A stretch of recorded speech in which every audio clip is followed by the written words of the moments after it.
Hablamos de neumonía. ¿Qué parte del sistema respiratorio está afectado? Los alveolos, pulmones, ¿cierto? Entonces hablamos de la neumonía. Y cuando hablamos de neumonía, se considera una complicación de las vías respiratorias. Epidemiológicamente, ustedes saben que un niño menor de 5 años puede enfermarse 3 veces al año con infección respiratoria aguda alta, ¿cierto? Y de ese 3%, el 1% se va a complicar con una neumonía. Entonces, cuando hablamos del concepto de neumonía en sí, decimos siempre que es una complicación. No existe una neumonía donde ese niño es directamente presente afección de pulmones. Es la migración que se va a dar del sistema respiratorio, porque decimos que a través de la anatomía, ¿cuál es la puerta de ingreso de nuestro sistema respiratorio? La nariz y la boca, si es que estamos con congestión nasal, ¿no es cierto? Entonces ahí estamos hablando de que la puerta de ingreso siempre va a ser la fosa nasal, y en caso de congestión nasal va a estar la vía oral, la boca en realidad. ¿Y qué es lo que se tiene como mecanismo de defensa para proteger esos pulmoncitos? Vamos a considerar que ese niño está con resfriado común. El resfriado común, ¿qué se produce como sintomatología inicial para evitar que migre ese agente? Van a haber estornudos, va a haber congestión, va a haber secreción. Toda vez que hablamos de una secreción, vamos a considerar de que esa secreción es la que va a tratar de captar esos agentes infecciosos. Entonces estamos hablando de que se va a dar la filtración nasal a través de los estornudos y la producción de secreción. Hablamos de la depuración mucociliar, secreciones, ¿no es cierto? Finalmente, si esto se está ingresando, entonces vamos a hablar de que no solamente, y si hablamos de los bronquios principalmente, ¿cuál es el mecanismo de defensa de los bronquios? Los cilios, la inflamación que va a dar va a producir secreción, entonces tanto la secreción como el movimiento ciliar se consideran mecanismos de defensa. Y cuando estamos hablando de la presencia de tos, el mecanismo de defensa de la vía respiratoria alta va a significar tos seca. Cuando hablamos de la vía baja, la tos productiva. Entonces, cuando estamos hablando de neumonía, siempre vamos a considerar esa posibilidad de que va a ser una tos inicial que me está diciendo afección vía respiratoria alta con tos seca, para después progresar, tomar los bronquios y los alveolos y dar una condición de producción de secreción productiva. Entonces, estamos hablando, ¿cierto? Y también los pulmones tenemos ciertos factores inmunológicos que van a evitar la multiplicación bacteriana, pero se va a dar una inundación, vamos a hablar de los pulmones, ¿cierto? Entonces, cuando ya hablamos de neumonía, ¿qué significa? Cuando invade, porque hablamos de virus, hablamos de bacterias, ¿cierto? Cuando hablamos de virus, van a dar una invasión pulmonar. Cuando hablamos de bacterias, van a dar invasión pulmonar. Ambos van a condicionar ¿a qué? A establecer un proceso inflamatorio, ¿no es cierto? Y va a depender si es una etiología viral o bacteriana para tomar el intersticio cuando son agentes virales, y cuando son alveolos van a ser las bacterias, ¿no es cierto? Entonces ahí empezamos con un cuadro infeccioso pulmonar. Y dentro de la clasificación diversa que tenemos en neumonía, decimos, primera condición, ¿dónde se adquiere la neumonía? ¿Dónde generalmente se adquiere? Por eso hablamos de neumonía adquirida en la comunidad, ¿cierto? ¿Por qué? Porque hay agentes etiológicos infecciosos que van a condicionar a esa complicación, ¿no es cierto? Pero también tenemos cuadros respiratorios que van a condicionar, que ingresan con una patología respiratoria de etiología viral. Por ejemplo, las bronquiolitis son muy frecuentes que se vayan internando, ¿no es cierto? Pero si ese niño está siendo tratado con una bronquiolitis y de repente en el periodo de internación ese niño empieza a presentar datos de insuficiencia respiratoria, por ejemplo, entonces, ¿qué me dice? En el hospital se sobreinfectó. Entonces, cuando estamos hablando de infección intrahospitalaria, es cuando cambia un cuadro respiratorio de una etiología a un cuadro pulmonar específico, ¿no es cierto? Diversificando los agentes etiológicos. Cuando estamos hablando de la neumonía típica y atípica, ¿qué consideramos? La típica es aquella que nos va a dar un cuadro respiratorio, que tenemos el antecedente en el cuadro respiratorio alto y que poco a poco va comprometiendo los pulmones, y que generalmente estamos hablando de ruidos patognomónicos alveolares que me dicen que están inflamados los alveolos, ¿no es cierto? Entonces hablamos de una típica que va a condicionar que si no atendemos en la oportunidad precoz, vamos a decir, se nos va a complicar con un cuadro de insuficiencia respiratoria. Entonces estamos hablando de un comportamiento progresivo, lo que lo vamos a tipificar como una neumonía típica, ¿no es cierto? Y cuando hablamos de la atípica, no tiene esa progresión, no tiene ese compromiso pulmonar, pero sin embargo está manifestado con un cuadro de insuficiencia respiratoria. Entonces ahí hablamos de agentes típicos y atípicos. Y finalmente, cuando nos va a permitir diferenciar por la afección alveolar, vamos a hablar de las afecciones virales, ¿no es cierto? Cuando hablamos del virus, el virus no va a afectar los alveolos, va a afectar alrededor de los alveolos, que se va a designar como el intersticio. Entonces ahí vamos a determinar, de acuerdo a la afección anatómica del pulmón, vamos a tipificar las neumonías intersticiales, que son de etiología viral, y las neumonías alveolares, que son de etiología bacteriana, ¿cierto? Entonces hablamos de las clasificaciones diversas. ¿Por qué un niño se enferma? Primero tenemos que considerar, hay una condición del huésped, hay una condición de la gente y del medio ambiente, ¿no es cierto? Entonces, cuando hablamos del huésped mismo, ¿qué considera? ¿De qué depende que un niño desarrolle una neumonía grave o una neumonía no grave? O de una afección respiratoria alta, que uno se complica en neumonía y otro no se complica con neumonía. Inmunidad, generalmente si hablamos de una baja inmunidad, estamos hablando de niños con alguna patología de base o directamente estamos hablando de la condición básica que es para baja inmunidad, que es el desnutrido, ¿cierto? Entonces, va a depender de la inmunidad. ¿Por qué intervendrán las vacunas? ¿Por qué se considera un factor importante en el huésped el hecho de haber recibido vacunas en dosis e intervalos? ¿Por qué es importante? ¿Por qué creen que es importante? ¿Por qué las vacunas son un factor importante si un niño tiene vacunas retrasadas o no se les ha aplicado las vacunas? ¿Qué tiene que ver la vacuna con la neumonía? ¿Por qué tiene virus atenuados? Ya, entonces, ¿por qué interviene la vacuna? Porque existen vacunas que van a proteger al niño de las bacterias responsables de la neumonía, principalmente de la comunidad, ¿cierto? Entonces decimos que la pentavalente, ¿cuáles son los dos agentes que se consideran los más frecuentes en el niño menor de 5 años? De la comunidad. El Haemophilus influenzae y el neumococo, ¿cierto? Entonces, si es un niño que está con una segunda dosis de pentavalente, que está protegida, la pentavalente, ¿qué vacuna tiene? ¿Qué parte de la vacuna de la pentavalente protege de las neumonías? ¿Cuál de los elementos de la pentavalente es responsable de producir inmunidad y prevenir una neumonía de la comunidad? Composición de la penta.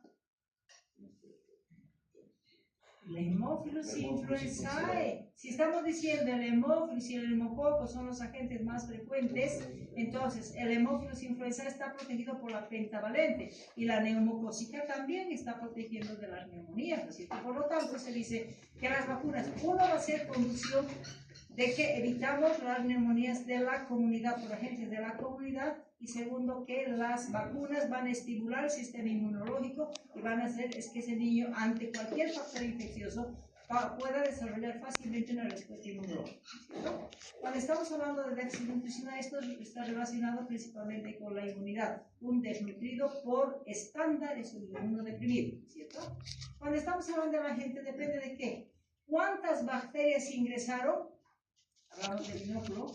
¿Qué patogenicidad tiene esa bacteria? Porque hay agentes más patógenos que otros, ¿no es cierto? Entonces depende de esos dos factores para decir que ese niño va a desarrollar una neumonía grave o no grave. Y cuando estamos hablando del medio ambiente, ¿será con la contaminación? Sí, por eso se los llama agentes de la comunidad, porque sean dispersos.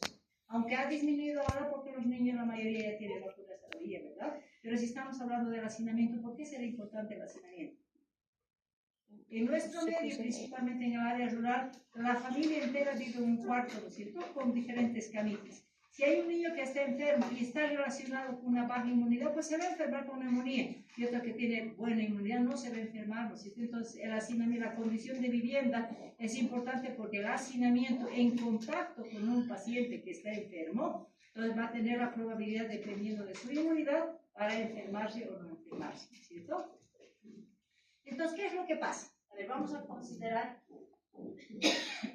el ingreso de la gente, decimos, primero cuando entra el virus, la bacteria, ¿qué tipo de neumonía produce el virus? Intersticial. La bacteria desarrolla una neumonía alveolar. Ambos componentes del pulmón, ¿no es cierto? Entonces, ambos se consideran una infección pulmonar, simplemente diferencia anatómica, pero con compromiso específicamente pulmonar, ¿verdad? Cuando va a afectar el pulmón, ¿qué va a significar?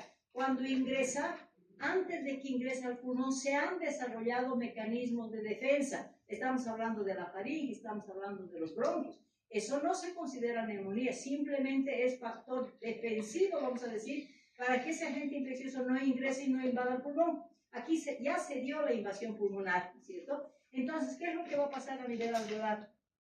Si ese niño tiene inmunidad, va a empezar a activar mecanismos inmunológicos, ¿cierto? Principalmente estamos hablando de qué tipo de inmunidad, que es protectora para evitar la multiplicación bacteriana. Inmunidad humoral o celular. ¿Humoral o celular? Celular, porque la celular es la que va a ser factor protector principalmente, entonces, pero también tenemos factores inmunológicos, ¿no es cierto? Entonces, se dice que una vez que la gente ha ingresado, a nivel bronquial es el mecanismo de defensa, ¿no es cierto? Hay macrófagos que están establecidos, pero cuando ya invade los alveolos, hay dos factores específicos, que es la inmunidad celular y es la inmunidad humoral, que está representada por las inmunoglobulinas. Entonces, ese pulmoncito activa sus mecanismos de defensa para que no nos dé una neumonía grave.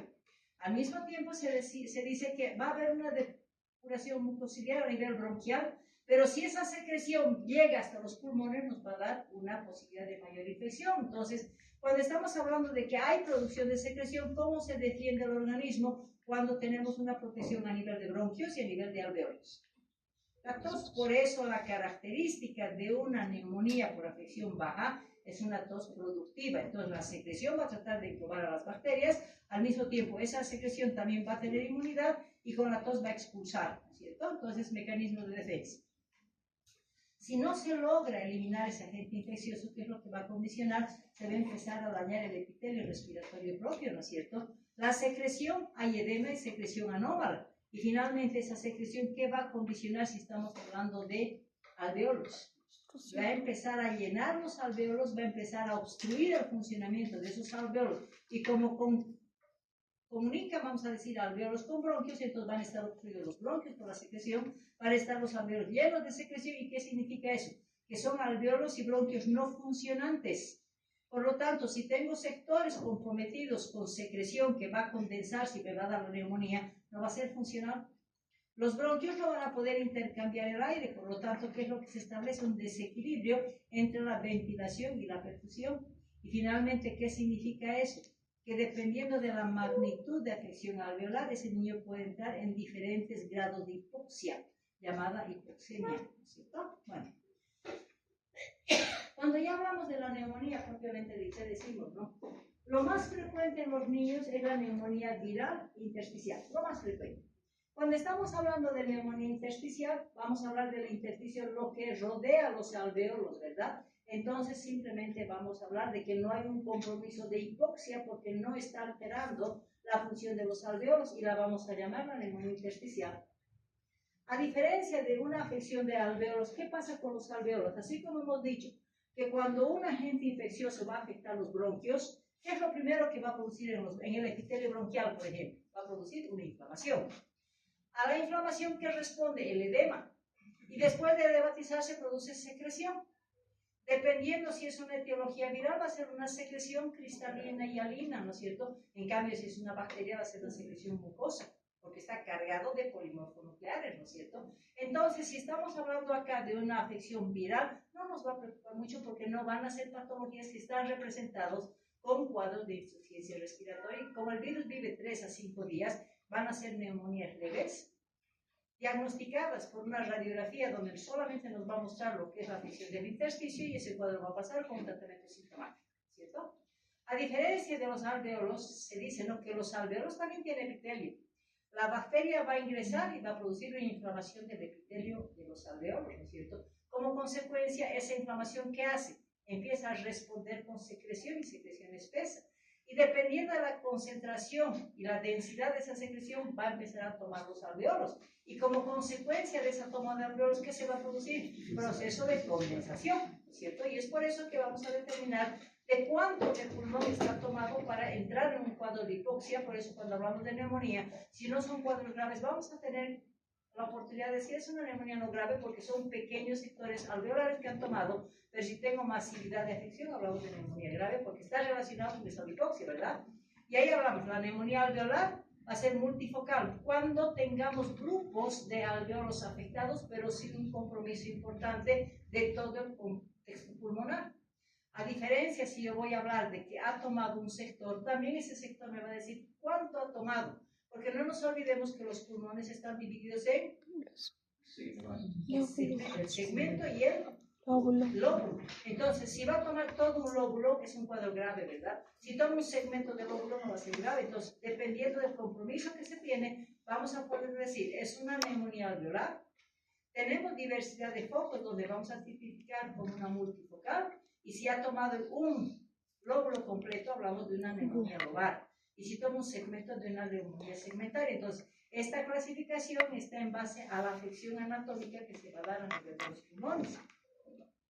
Entonces, si estamos hablando de que es una patología específica que hay compromiso de los alveolos, de los pulmones, entonces vamos a pensar en quiénes serán los responsables.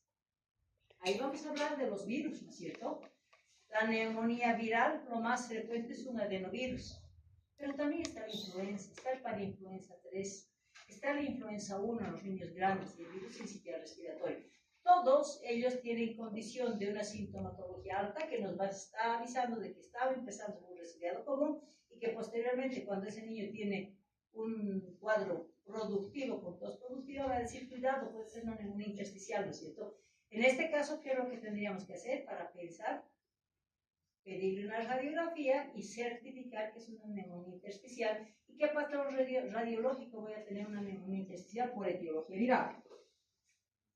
Si estamos diciendo que es el intersticio el que toma, entonces ¿qué vamos a encontrar en la radiografía? Solamente un aumento de trama y nada más. No hay foco de condensación. Entonces, una neumonía intersticial, nunca hablamos de compromiso del alveolo, porque el alveolo es que nos va a dar condensación, ¿verdad? Nos vamos a hablar a los parásitos. ¿Será que los parásitos van a tener condición? Si decimos, los parásitos tienen ciclo intestinal. ¿Y por qué tipificamos algunos parásitos con capacidad de producir neumonía? Por eso se llama neumonía eosinofílica, ¿no es cierto? Que es etiología parasitaria. Estamos hablando de unas gericulicoides, hablamos de un esquistosoma manzoni, hablamos de estreptiloides estreptoralis, y hablamos de las sincinares. ¿Por qué consideramos, si son parásitos exclusivos del sistema digestivo, son parásitos intestinales, por qué lo metemos a este agente en el componente pulmonar? Por el ciclo biológico que tiene. Entonces, ¿qué es lo que se dice?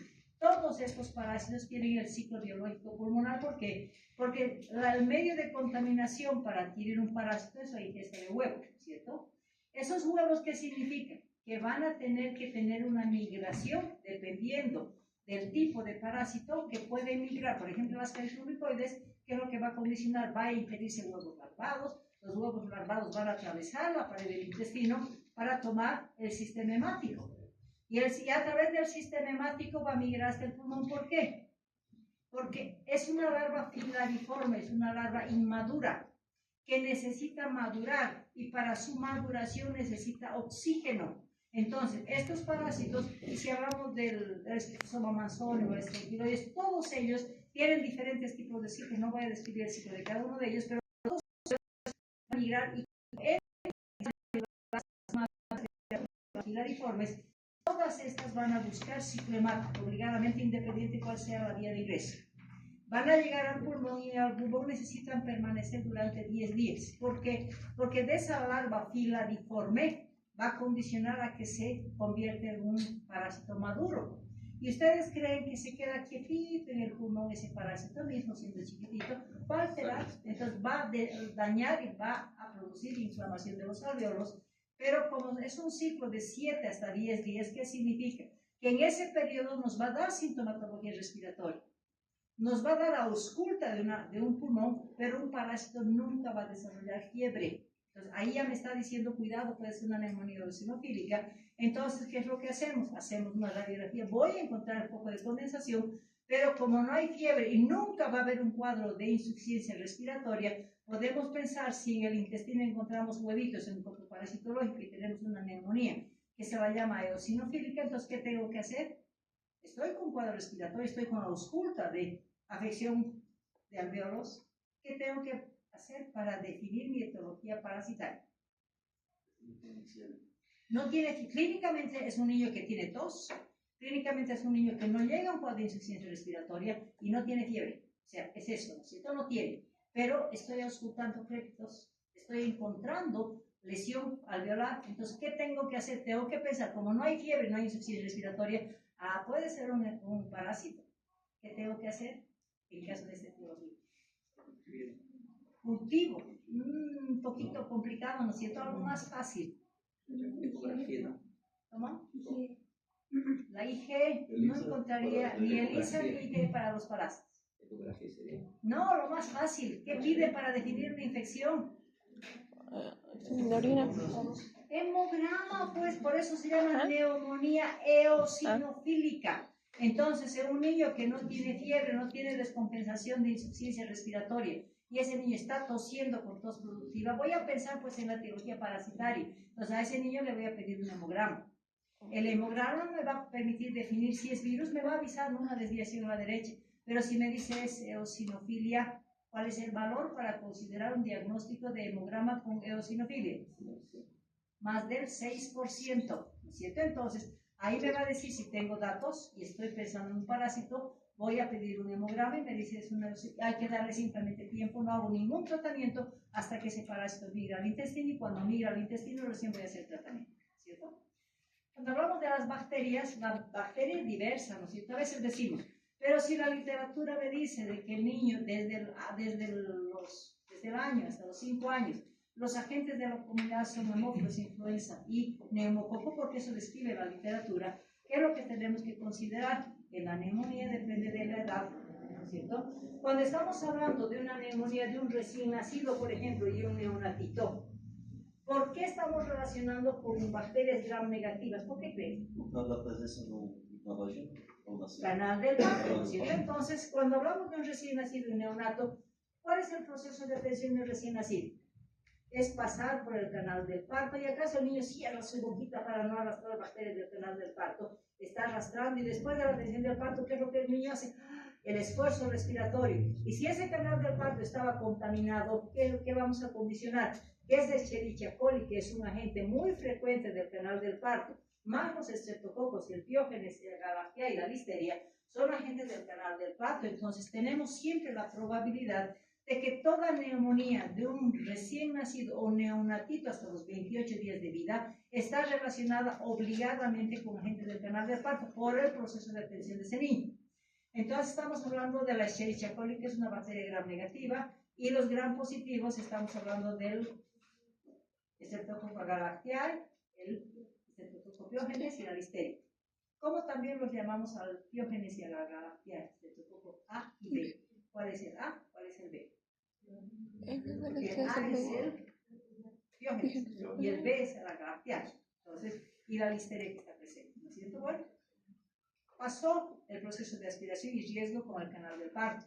Cuando estamos hablando de un niño de 1 mes hasta los 3 meses, ahí entran nuestros agentes de la comunidad, que es el Haemophilus influenzae, que es una bacteria gram negativa, y el neumococo. ¿Por qué hacemos énfasis en la edad de 1 a 3 meses? Por la vacuna, ¿no es cierto? Si estamos hablando de un niño y estamos hablando de las vacunas, se dice que la primera dosis de vacuna no es protectora, solamente es inductor para desarrollar inmunidad inicial. La segunda dosis protege un 60 o un 70%, ya se considera un poco de protección. Y la tercera dosis ya consideramos una protección entre 80 y 100%, ¿verdad? Entonces, por eso se dice, como este niño no ha recibido su segunda dosis, vamos a estar en relación con los agentes de la comunidad, que es el Haemophilus influenzae y el neumococo. Cuando hablamos de un mayor de 4 meses, decimos, ya no hay posibilidad con el Haemophilus influenzae, pero el neumococo sigue presente. ¿Por qué? Porque es una vacuna nueva. Entonces tenemos muchas probabilidades de que los niños tengan todavía la probabilidad del neumococo hasta el adolescente y el adulto, Y finalmente el preescolar por no haber recibido su neumococcus, entonces vamos a tener neumococo. ¿Sí? Cuando hablamos del estafilococo aureus, ¿será un agente frecuente o con qué tipo de neumonía está relacionada el estafilococo aureus? Es un oportunista, pero ¿dónde? Hospitalaria. Entonces cuando hemos clasificado el riesgo de contagiosidad de la comunidad o intrahospitalaria, ahí estamos hablando de que el estafilococo entra dentro del agente infeccioso que es el hospitalario, ¿cierto? Si estamos hablando de neumonía, ¿será que ese niño va a tener un cuadro muy específico? Siempre vamos a tener un cuadro con manifestaciones inespecíficas, decimos, va a depender obviamente de la edad y la severidad. Entonces, las síntomas, siempre recuerden esto, la neumonía nunca se va a dar directamente como afección pulmonar, siempre tenemos el antecedente de haber tenido una afección de vía respiratoria alta. Entonces, ahí estamos hablando de la sintomatología respiratoria alta, que se nos empieza a complicar presentando una fiebre más intensa, lo que se puede traducir a la presencia de escalofríos y compromiso del estado general. En los lactantitos menores podemos tener sintomatología gastrointestinal como vómitos, por ejemplo, y en algún momento caso de diarrea, y lo que sí, por la dificultad respiratoria, el niño no quiere lactar, no quiere mamar, entonces hay rechazo a la alimentación.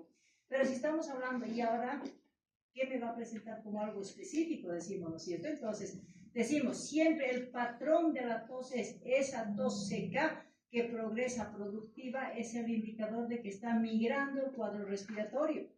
Cuando consideramos el aumento, ¿cuáles son los factores de riesgo de una neumonía? Ese niño empieza a estar entrando en estado de hipoxia. Y la hipoxia, ¿cómo la vamos a pesquisar si estamos hablando de sintomatología clínica? ¿Qué presenta? Hablamos de, si un niño está entrando en un estado de hipoxia, el factor de gravedad se va a determinar con dos observaciones que son características. ¿Cuáles son? Signos de insuficiencia respiratoria y aumenta la frecuencia respiratoria. Entonces ahí decimos, aumenta la frecuencia respiratoria y signos de insuficiencia respiratoria. ¿Qué es lo primero que se va a presentar? ¿El aumento de frecuencia o directamente los signos de insuficiencia respiratoria? ¿Qué presenta primero? Empieza a presentar signos de insuficiencia respiratoria o aumento de frecuencia respiratoria. ¿Cuál es el factor? Aumento de frecuencia respiratoria. ¿Por qué? Porque ese niño está queriendo compensar su estado de hipoxia aumentando su frecuencia respiratoria. Si su organismo no logra compensar, ¿qué está estableciendo? Empieza a utilizar los músculos accesorios para fortalecer ese sistema respiratorio. Entonces, el primer signo de alarma para nosotros siempre va a ser el aumento de frecuencia respiratoria y después va a compensar con los signos de insuficiencia respiratoria. ¿Cuáles son los 5 signos que Silverman considera para considerar signos de insuficiencia respiratoria? Retracción costal. Siempre el sentido cefalocaudal. ¿Los imaginamos en la nariz que voy a presentar? Aleteo nasal en tórax. Retracción intercostal, retracción subcostal o sinusoidea. Hablamos en los lactantitos de la disociación tóraco-abdominal principalmente, ¿no es cierto? Y en algún momento el niño nos tiene que avisar que le está entrando en estado de hipoxia, se va a empezar a fijar el tejido, ¿no es cierto? Entonces son datos que la Organización Mundial de la Salud considera. Mientras no me demuestre lo contrario, dice la OMS, si es un niño que está con aumento de frecuencia respiratoria, es neumonía, mientras no demuestre lo contrario. O sea, la OMS dice eso, ¿no es cierto? Todo niño con insuficiencia respiratoria, mientras no demuestre lo contrario, considera neumonía. ¿Sí? Y su característica va a ser que aumenta el signo de insuficiencia respiratoria. Y hemos dicho, ¿no?, que el puntaje de Silverman es importante, y cuando hablamos de Silverman decimos que es a la inversa, ¿no es cierto? ¿A la inversa de quién? El Apgar. El Apgar, lo bueno es 7-10, el Silverman, lo peor es 7-10, entonces hablamos de la inversa, ¿no es cierto? Y cuando consideramos el test de Silverman decimos, ¿no?, ¿qué vamos a encontrar aquí? ¿Cómo está respirando los movimientos tóraco-abdominales, ¿no es cierto? Es lo que se llama la maniobra del balancín. Si está respirando normal, entonces no hay problema, le damos un puntaje de 0. Cuando estamos hablando ya de las alteraciones de retracción intercostal, retracción subcostal y retracción sifoidea, entonces estamos hablando, dependiendo de la gravedad, le vamos a ir dándole el puntaje de 0, 1 y 2. Aquí decimos, no, lo de bueno es lo bajo, lo malo es lo alto, ¿cierto? Hacemos la sumatoria de ese puntaje dependiendo de lo que vamos a encontrar. Y la OMS que me dice, pero para decir aumento de frecuencia respiratoria tengo que nuevamente relacionar con la edad. Entonces, si estamos considerando una respiración en el niño desde recién nacido hasta los 2 meses, ¿cuánto respira normalmente un recién nacido neonatito? ¿Hasta cuánto? Hasta 50, ¿no es cierto? Entonces, si estamos hablando de mayor a 60, ya se considera una taquipnea con relación a neumonía. Cuando hablamos del niño, desde los 2 hasta los 12 meses, vamos a hablar de 50 mayor de 50 respiraciones por minuto. Cuando hablamos de 1 a 4 años, mayor de 40, y aquí tendría que ser 20, 25, ¿verdad? Y cuando ya hablamos del mayor de 5 años, a partir de 30 consideramos. Entonces, estos parámetros la OMS me dice, mientras no demuestren lo contrario, consideren neumonía. Aunque sabemos que hay otros cuadros respiratorios que también están relacionados con cuadros de insuficiencia respiratoria, ¿verdad?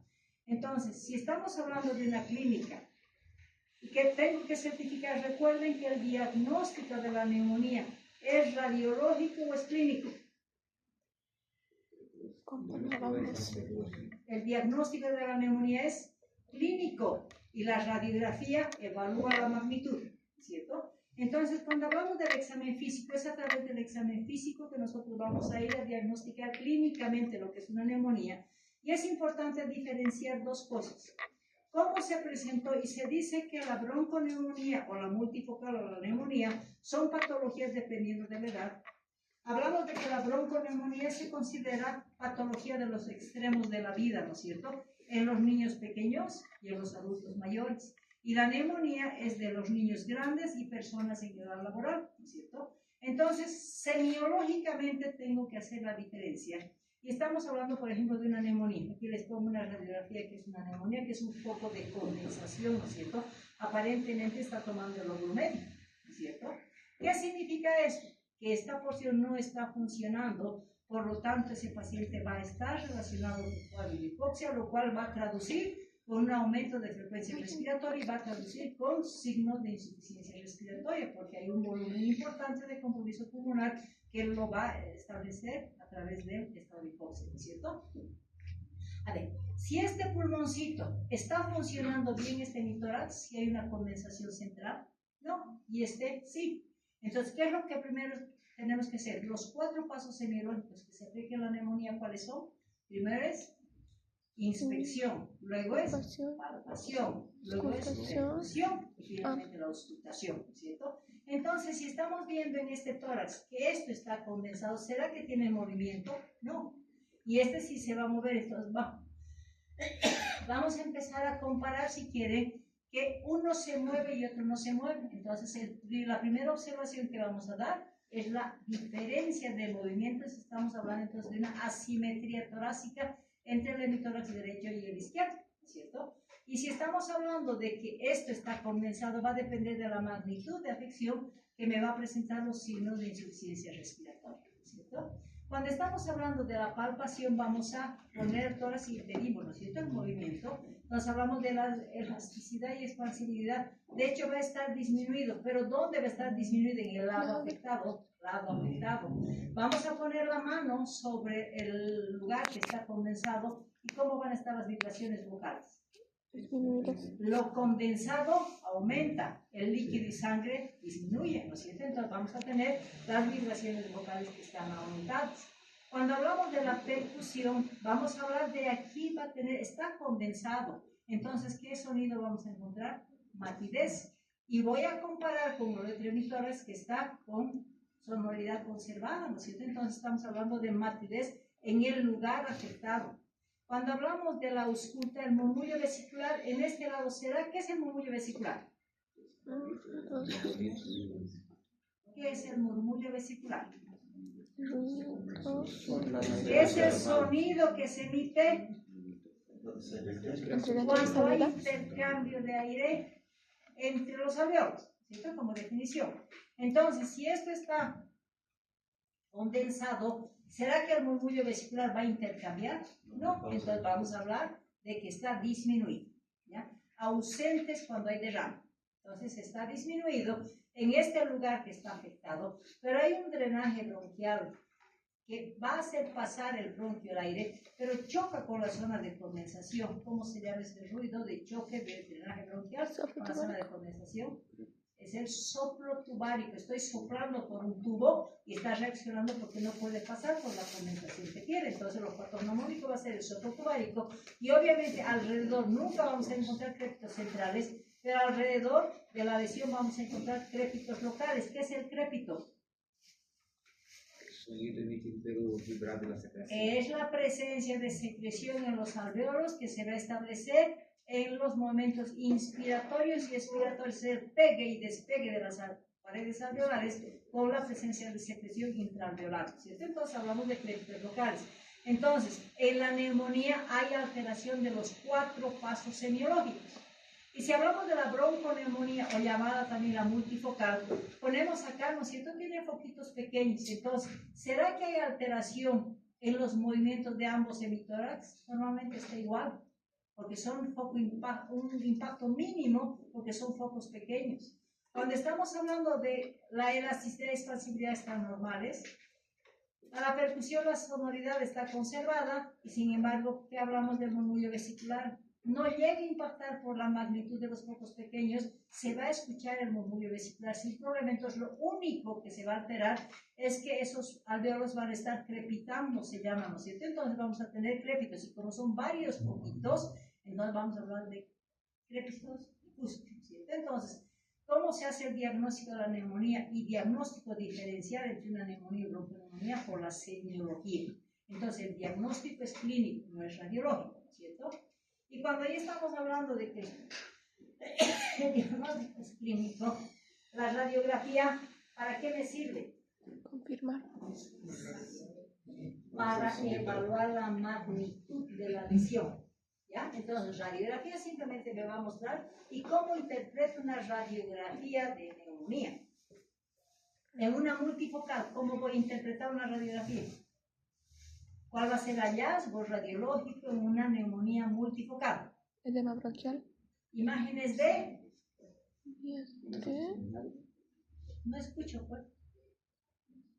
La multifocal está como diseminada, ¿no? Sí, pero ¿cómo interpretan una radiografía? Sabemos que son focos pequeños diseminados, que son focos de condensación diseminados. Esa es una interpretación clínica. Y cuando hablamos de interpretación radiológica, interpretan una radiografía con una multifocal, les dice. ¿Cómo van a interpretar? ¿Cómo interpretan esa radiografía? ¿Cómo dice? ¿Imágenes de qué? No. ¿Cómo se ve pues un poquito de condensación? ¿Cómo se ve?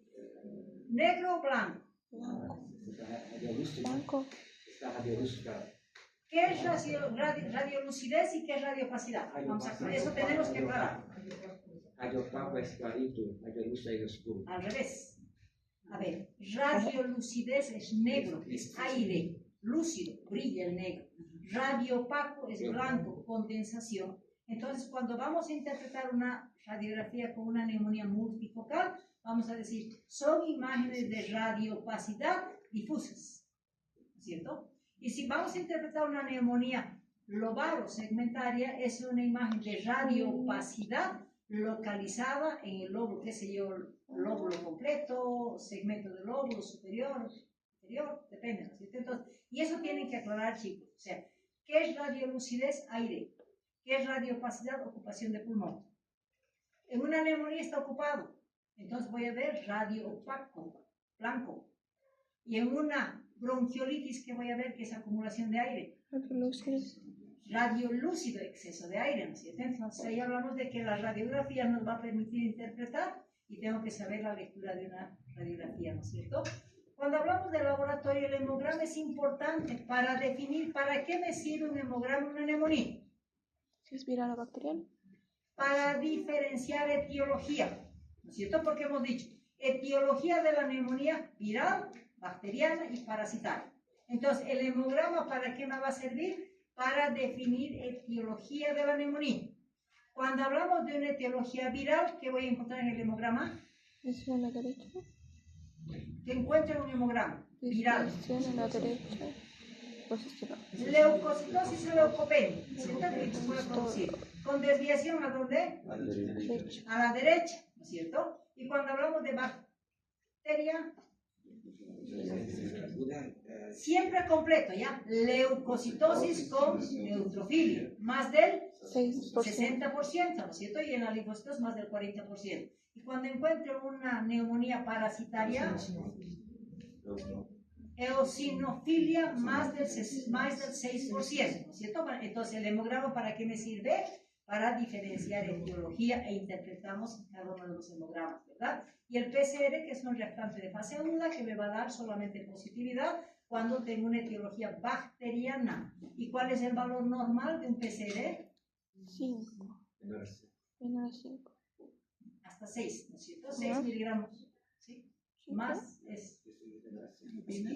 Eliminación.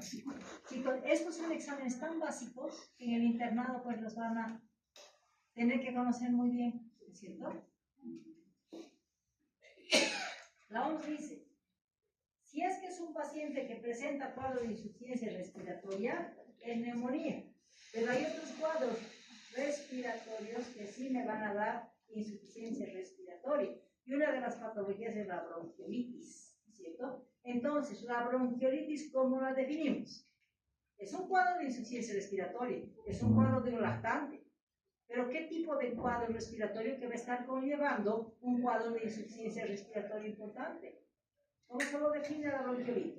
Inflamación de los bronquiolos. ¿Qué es la bronquiolitis? Inflamación de los bronquiolos.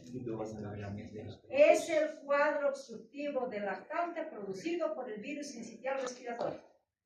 Como es un cuadro obstructivo, está condicionado a estar en un estado de hipoxia. Niño que va a presentar cuadro con insuficiencia respiratoria. Entonces, ¿cuál es el ruido patognomónico de las neumonías? Crépitos. ¿Y cuál es el ruido patognomónico de la bronquiolitis? Sibilancias. Obstrucción. Sibilancias. Entonces, el niño que presenta sibilancias, que está con cuadro de insuficiencia respiratoria, les está diciendo, no es neumonía, ¿no es cierto? Pero vamos, me dice, a ver, demuéstrenme que no es neumonía, sáquenle una radiografía. ¿Y qué van a encontrar en una bronquiolitis en una radiografía?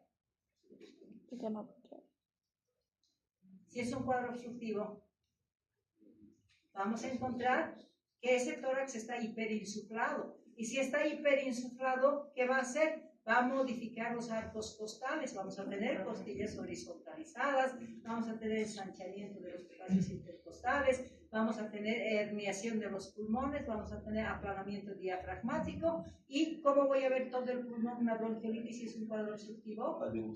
Radiolucidez generalizada, ¿cierto? Entonces estamos hablando del diagnóstico. Cuando estoy hablando de una bronquitis, va a ser un cuadro respiratorio. ¿Con quién tengo que hacer el diagnóstico de una bronquitis, el diagnóstico diferencial? ¿Será con la neumonía propiamente dicho? ¿Con qué tipo de neumonía voy a hacer el diagnóstico diferencial de una bronquiolitis? La bronquiolitis es cuadro obstructivo y la bronquitis, afección de los bronquios, ¿cierto? ¿Y qué imagen radiológica me da una bronquitis? Compromiso bronquial, ¿no es cierto? Entonces, ¿con quién tengo que hacer diagnóstico diferencial? ¿Una bronquitis? ¿Con qué tipo de neumonía? Multifocal. Con una intersticial, ¿no es cierto? Porque no hay compromiso pulmonar, simplemente hay aumento de trauma. Cuando hablamos del asma es similar a la bronquiolitis, pero ¿cuál es la diferencia del asma? También es un cuadro obstructivo. ¿Pero de qué grupo etario? Del niño grande. Entonces, la bronquiolitis es un cuadro de insuficiencia respiratoria del lactante. El asma es el cuadro obstructivo del niño grande. Ambos manifestados con sibilancias, ambos manifestados con cuadro de insuficiencia respiratoria importante, etiologías diferentes, bronquiolitis, virus sincitial respiratorio, asma, proceso alérgico, ¿no es cierto? Entonces, pero ahí estamos con cuadro de insuficiencia respiratoria. ¿Por qué me meterá la apendicitis aquí? ¿Qué tiene que ver la apendicitis con una neumonía? A ver, cuénteme. Neumonía basal, El dolor irradiado. Entonces, hay signos que son característicos de irradiación del dolor en una apendicitis, ¿no es cierto? Sin embargo, aquí es una neumonía basal que está produciendo un dolor irradiado y que obligadamente nos hace diagnóstico diferencial. Tuberculosis, ¿por qué será como tuberculosis voy a hacer un diagnóstico diferencial? Va a presentar tos, pero ¿qué característica le da a la tos y la tuberculosis si estamos hablando de los niños? ¿en quién nos sospechamos en los niños de tuberculosis? Primero, vamos por ahí. Todos más de 15 días. Ya. Entonces, el sintomático respiratorio es básico. La neumonía es un cuadro agudo de pocos días. Pero si un niño pasa los 15 días, ya es un sintomático respiratorio con probabilidad de tuberculosis. Le voy a sacar radiografía. ¿Será que voy a encontrar focos de condensación? Ninguna. Entonces, la tuberculosis simplemente por la clínica de sintomatología respiratoria prolongada me va a decir que es posible. Y hacemos la investigación con Toledo, Cabral y Stegui. Ya ha llevado tuberculosis con la doctora Maya, ¿no? Ya, entonces, ¿cómo se diagnostica la tuberculosis en pediatría? No. No, pediatría no. En los niños mayores de 6 años que son expectoradoras, sí, con vaciloscopía. Pero en los niños menores de 5 años, ¿cómo se diagnostica la tuberculosis? Ya, una parte es la sondita. ¿Qué más? Han debido llevar Toledo, Kaplan y Stegui. ¿Cuáles son los 6 criterios de Toledo, Kaplan y Stegui? ¿Se acuerdan? De la tuberculosis. ¿Qué dice Toledo, Kaplan y Stegui? Dice, van a diagnosticar la tuberculosis con un aspirado gástrico, lo que tú dices, ¿cierto? Porque lo voy a buscar al bacilo, entonces hago un aspirado gástrico, hago el bacilo, si lo encuentro le voy a dar 7 puntos. Después, ¿qué voy a hacer? El bacilo de Koch busca el sistema ganglionar y empieza a tomar los ganglios cervicales. Entonces, si tengo ganglios cervicales que van a tener una cicatrización en forma de estrella que se llama estrócula, voy a hacer una biopsia y le voy a dar 4 puntos. Después, son llevados. ¿Cuál es el tercer criterio? Le voy a hacer la prueba de Mantoux o PPD que se llama, ¿no es cierto? Que me va a dar más de 10 milímetros. Entonces me dice, le hago un puntaje de 3 puntos. Después ese niño, si está tosiendo más de 15 días, son 2 puntos. Si es un niño que tiene una radiografía, ¿qué voy a encontrar la radiografía de un niño para sospechar de tuberculosis? Compromiso de los ganglios paratraqueales, ensanchamiento iliar, 2 puntos. Y si el papá o la mamá o la tía están enfermos, epidemiológicamente hay 1 punto. Ese es el diagnóstico de tuberculosis. Entonces, todo niño que tiene tuberculosis, puedo pedir una radiografía que fácilmente me puede hacer confundir con una neumonía, con compromiso pulmonar. Entonces, ahí entra, por el hecho de tener tos más de 15 días, aplicamos Toledo Kaplan y ahí es el diagnóstico de tuberculosis. Es obligatorio. ¿Sí? Bueno, cuando ya tenemos, ya han llevado, chicos, todo eso, han llevado. ¿Cierto? ¿Qué me acuerdo?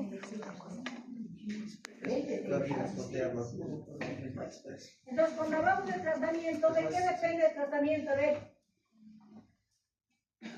Las neumonías no son únicas. Las neumonías van a depender de algo para dar el primer diagnóstico. ¿De qué dependemos para dar el diagnóstico de gravedad o no? ¿De qué? De la frecuencia respiratoria y de los signos de insuficiencia respiratoria. Entonces, los 2 factores que son criterio de gravedad y criterio de internación son lo que la OMS nos ha dicho, ¿no es cierto? Frecuencia respiratoria mayor y presencia de signos de insuficiencia respiratoria. ¿Eso qué me condiciona? De que yo maneje la neumonía dependiendo de estos signos para determinar si es neumonía no grave, si es neumonía grave. Si es neumonía no grave, me dicen no hay signos de insuficiencia respiratoria, no hay aumento de frecuencia respiratoria. Tengo que corroborar con una radiografía de tórax que no tiene una magnitud marcada en la neumonía. ¿Y dónde voy a hacer el tratamiento? Si es no grave. Ambulatorio, ¿no es cierto? Lo voy a mandar a la casa, le voy a decir a la mamá que le dé muchos líquidos, voy a establecer la antibiótico-terapia. Y cuando hablamos de neumonía y relaciono con la OMS me dice, hagan un tratamiento de neumonía no grave. ¿Y en qué consiste ese tratamiento de la neumonía no grave? Administrar amoxicilina, pero ¿qué variante me da? ¿Cuál es la dosis de la amoxicilina? Lo común. ¿Cómo manejamos con dosis común amoxicilina? Hablamos de 50, ¿no es cierto? Entonces, ¿qué me dice la OMS? Me dice, toda neumonía no grave, manejen como primera línea amoxicilina, pero vayan a administrar a una dosis de 90 miligramos kilopeso. Como es una macrodosis, vamos a dar cada 12 horas. ¿Por cuánto tiempo? Por 10 días. Cuando hablamos de segunda línea, manejamos principalmente en el área rural, contribución por la comunidad de cada 12 horas, y obviamente como la neumonía es un proceso infeccioso, voy a dar antitérmicos para aceptar pero dependiendo del grado, ¿cierto? Neumonía no grave. Cuando hablamos de la neumonía grave, los criterios de información es que la mamá me diga está respirando con dificultad, primera información de gravedad, ¿cierto? Y si nosotros verificamos y contamos la frecuencia respiratoria, sí corroboramos de que está taquipneico y que está con presencia de síndrome de insuficiencia respiratoria, datos de gravedad para la OMS, y esto indica interne. ¿Qué tenemos que hacer en la internación? El niño está con un compromiso del sistema respiratorio, entonces, ¿qué tengo que hacer para permeabilizar primero el sistema respiratorio? Posición, ¿qué posición? Severe, ¿cierto? Le vamos a poner una posición, le voy a dar oxígeno por mascarilla, tengo que garantizar la hidratación. ¿Por qué es importante considerar la hidratación? ¿Y por qué no usar fluidificantes? Porque la neumonía me dice hay secreción. En pediatría no usamos en el menor de 5 años fluidificantes, utilizamos la hidratación porque se dice que el agua es el mejor fluidificante de las secreciones y vamos a manejar antibiótico-terapia. Cuando hablamos de antibiótico-terapia, si recordamos los agentes etiológicos, en el recién nacido de neonatos, ¿cuáles eran los agentes etiológicos y cuál era su espectro? Gram negativo. ¿Qué espectro tiene? ¿Qué es? ¿Positivo o negativo? Positivo. Positivo. Entonces, en el recién nacido y neonato, la Escherichia coli es un gram negativo y el Piógenes agalactiae es positivo. Entonces, ¿qué considero? Que tengo que tener amplio espectro. Cuando hablamos de un niño de 1 año y 3 meses, de 1 mes y 3 meses, ¿cuáles eran los agentes? Influenza. Neumococo y influenza de la comunidad. Hemófilos negativo y positivo el neumococo, antigenta. O sea, el indicador de antibióticos de primera línea son antigenta hasta los 3 meses. Después solamente penicilina sódica porque el único que me queda es el neumococo. Entonces manejamos ese esquema. ¿Y qué es lo que tenemos que hacer? No nos olvidemos que estamos en la época muchas veces de la resistencia, ¿no es cierto? Entonces, reevaluación. ¿En cuánto tiempo esperamos que el antibiótico controle el proceso infeccioso bacteriano? ¿En cuánto tiempo se controla? Por eso antitérmicos damos cuánto tiempo. 5 días. 3 días. Se dice que la bacteria va a ser controlada con antibiótico en 72 horas. Por eso nos dice, vamos a dar los esquemas regulares de neumonía y vamos a controlar a las 72 horas. ¿Por qué? Porque tengo probabilidad, una, de resistencia. Tengo que otra probabilidad es pacientes internados. ¿Qué otra probabilidad me queda? Si está internado el paciente, ¿no es cierto? Le estoy dando el antibiótico correspondiente. No me responde, le suspendo los antitérmicos e empieza con fiebre. No me ha mejorado su frecuencia respiratoria. ¿En qué 2 posibilidades voy a pensar? Resistencia. Una es resistencia, ya. ¿Y la otra? Es antibiótico correcto.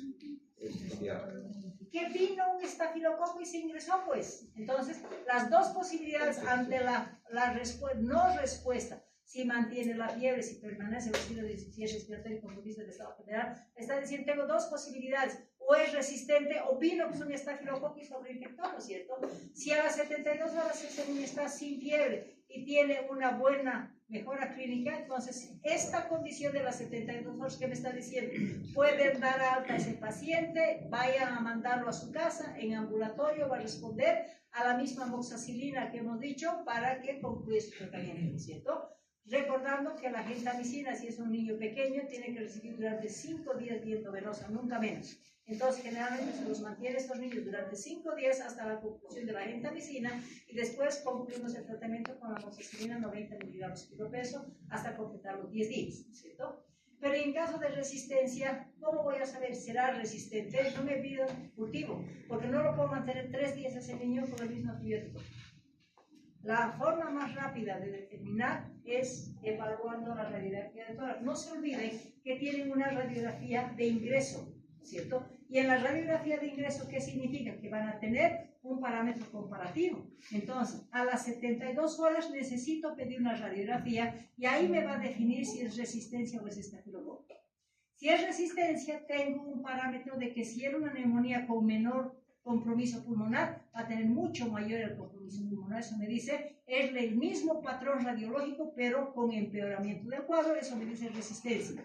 Ahí voy a entrar con los antibióticos que tienen menos probabilidad de resistencia, cefalosporinas de tercera generación. Pero ¿qué otra obligación me da aquí si es resistente? Tal vez es resistente también a las cefalosporinas. Cambio el antibiótico, pero aquí me dice, pidan un hemocultivo, porque si hay probabilidad de resistencia, pues después de 72 horas nuevamente voy a evaluar, y si fuera resistente a las cefalosporinas, tengo mi arbita, ¿no es cierto? Mi antibiograma para que me dice, ¿es resistente o no es resistente? O me permite escoger en base a la sensibilidad. Entonces aquí, obligado a pedir un hemocultivo. Cuando hablamos de estafilococo, el estafilococo destruye el parénquima pulmonar. Entonces, como destruye, va a tener una imagen algodonosa. Va a formar cavidades, va a ser neumatoceles, pero me va a complicar con un derrame. Entonces ahí voy a manejar antibióticos beta-lactamases resistentes. ¿Cuáles son? Oxacilina, cloxacilina, dicloxacilina, y en los casos graves vancomicina, ¿no es cierto? Entonces hablamos de la probabilidad. Y este es, ¿cómo interpretamos esto? Es una neumonía lobar, porque aquí está la cisura, ¿cierto? Es del lóbulo superior derecho, ¿cierto?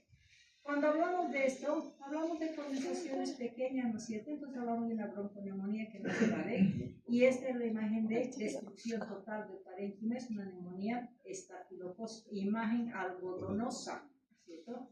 Cuando hablamos de cavidades, estamos hablando de neumatoceles, estafilococo. Y si estamos hablando de derrame, significa nuevamente complicación estafilocócica, ¿no es cierto? ¿Y cómo interpreta esta radiografía estafilocócica o con derrame pulmonar? ¿Cómo se interpreta?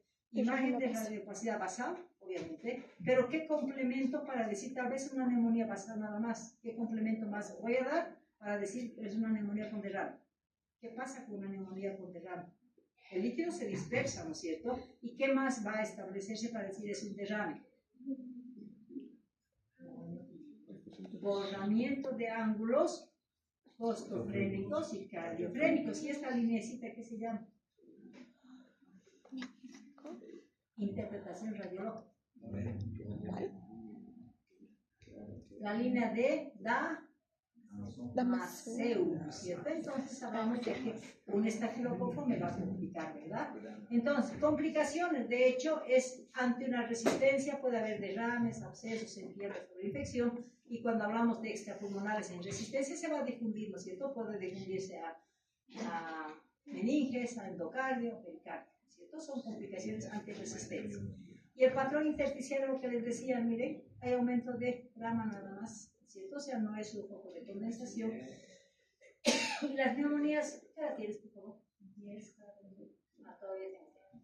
Entonces, neumonía típica, ¿no es cierto? Entonces, si se fijan, hemos hablado de todas las neumonías. Cuando hablamos de la atípica es un comportamiento diferente, etiología diferente, ¿no es cierto? Y ahí estamos hablando del micoplasma, neumonía, clamidia neumonía y la legionela, neumófila, ¿no es cierto? Entonces, no hay ningún parámetro de comparación con una neumonía típica. Estamos diciendo que el micoplasma, por ejemplo, va a presentar una tos intensa, pero una tos que en su momento, porque se está produciendo una parálisis de los cilios, va a tener una tos productiva, ¿no es cierto? Entonces, hay una tos productiva porque va a invadir el epitelio, va a producir parálisis de los cilios, por lo tanto, me va a desarrollar una incapacidad de hacer un intercambio y de eliminación de secreciones, ¿no es cierto? Entonces, pero este paciente con este componente no tiene compromiso pulmonar. Dice, puede tener fiebre, cefaleas, mialgias, compromiso del estado general, pero ¿en qué momento me está diciendo hay condensación de pulmón, lo que me va a llevar a un estado de hipoxia? No existe. La semiología respiratoria está anulada, pero ese niño está con insuficiencia respiratoria. Entonces, por eso hablamos de una neumonía típica, ¿no es cierto? Puede alguna vez complicarse con un derrame y meningitis y miocarditis. Entonces, no hay clínica respiratoria. Cuando hablamos de la clamidia, es una sintomatología leve, asintomática. Va a empezar con vías respiratorias altas, odinofagia, puede haber disfagia, fiebre, tos, cefalea.